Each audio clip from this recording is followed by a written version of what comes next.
अस्सलाम वालेकुम स्टूडेंट्स। आज इस वीडियो में हम काउंट फंक्शन को डिस्कस करेंगे। काउंट, काउंट ए, काउंट ब्लैंक और काउंट इफ़, इन चार फंक्शंस को फार्मूलाज को हम इस वीडियो में डिस्कस करने वाले हैं। यहाँ पर फर्स्ट नंबर पर हम काउंट फंक्शन को देख लेते हैं। काउंट, यहाँ पर देखें तो मैंने कुछ डेटा लिखा हुआ है। ये कुछ नंबर्स हैं और ये टेक्स्ट मौजूद है। तो इसके अंदर हम काउंट फंक्शन का इस्तेमाल सीखने वाले हैं।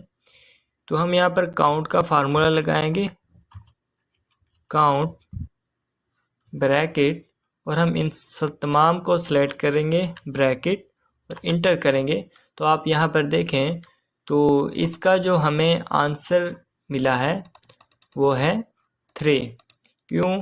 क्योंकि ये काउंट जो है हमेशा सिर्फ न्यूमेरिकल वैल्यूज़ को ही सिलेक्ट करता है। अगर इसके अंदर कोई फार्मूला होगा, कोई टेक्स्ट होगा, तो उसके अंदर उसको ऐड नहीं करेगा, काउंट नहीं करेगा। काउंट हमेशा न्यूमेरिक वैल्यूज़ के लिए ही यूज़ किया जाता है। देन उसके बाद काउंट ए का फंक्शन हम इस्तेमाल करेंगे। यहाँ पर इक्वल टू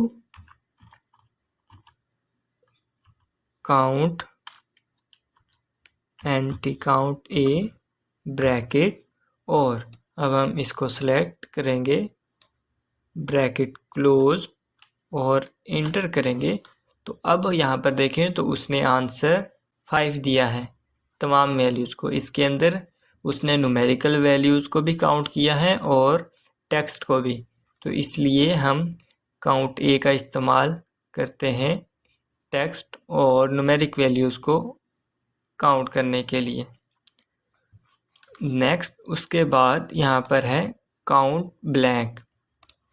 यहाँ पर हम काउंट ब्लैंक का फंक्शन इस्तेमाल करेंगे, equal to count blank.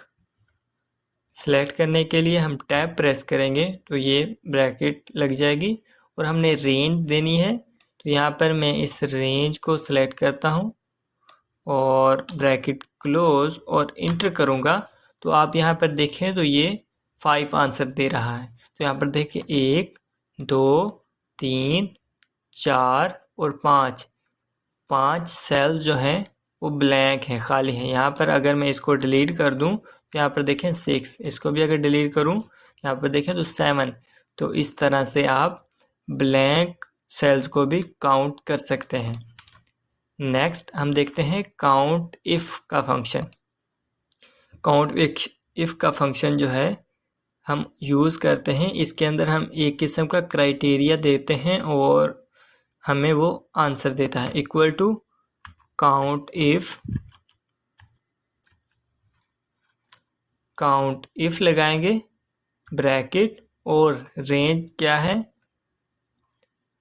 Range हम इसको सेलेक्ट करेंगे, कॉमा देंगे और क्राइटेरिया हम सेलेक्ट करेंगे हम इसके अंदर किस चीज़ को जो है ढूंढना चाहते हैं, देखना चाहते हैं। तो मैं यहाँ पर डबल कोटेशन लगाऊंगा और मैं इसके अंदर एप्पल को जो है सेलेक्ट करना चाहता हूँ, double quotation close, bracket close और इंटर करूँगा। तो आप यहाँ पर देखें तो इसका आंसर इसने 2 दिया है। एप्पल एक ये है और एक ये है, तो इसने यहाँ पर 2 लिख दिया है। एक तो ये तरीका था काउंट इफ़ का फंक्शन इस्तेमाल करने का। इसका जो सेकंड तरीका है, अब यहाँ पर आप देखें, इक्वल टू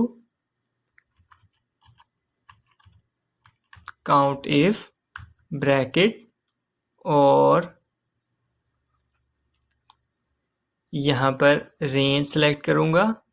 रेंज सेलेक्ट करने के बाद कॉमा लगाऊँगा और आप डबल कोटेशन लगाए बगैर आप किसी सेल के अंदर उस डाटे को लिख दें और उस सेल को एज अ क्राइटेरिया आप सेलेक्ट करें।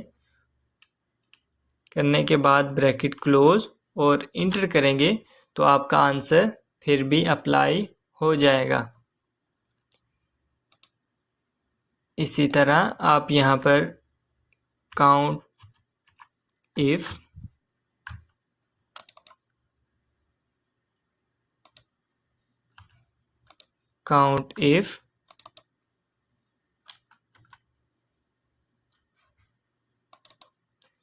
रेंज इसको मैं सेलेक्ट करूँगा, कॉमा, और ऑरेंज को मैं सेलेक्ट करने के बाद ब्रैकेट क्लोज और इंटर करूँगा। तो आप यहाँ पर देखें तो 1 है।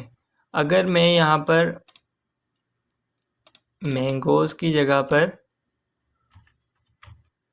ऑरेंजेस लिख दूँ तो आप यहाँ पर देखें तो 2 हो चुका है। अगर मैं बनाना की जगह पर एप्पल लिखूँ और इंटर करूँ तो यहाँ पर देखें तो ये वैल्यू चेंज हो चुकी है। तो इस तरह से आप काउंट ए, काउंट ब्लैंक और काउंट इफ़ का फंक्शन इस्तेमाल कर सकते हैं। तो उम्मीद है आपको ये वीडियो अच्छे से समझ आ गई होगी। अगर इसके रिलेटेड कोई क्वेश्चन हो तो आप कमेंट बॉक्स में कर सकते हैं। तो मिलते हैं नेक्स्ट वीडियो में, तब तक के लिए अल्लाह हाफिज़।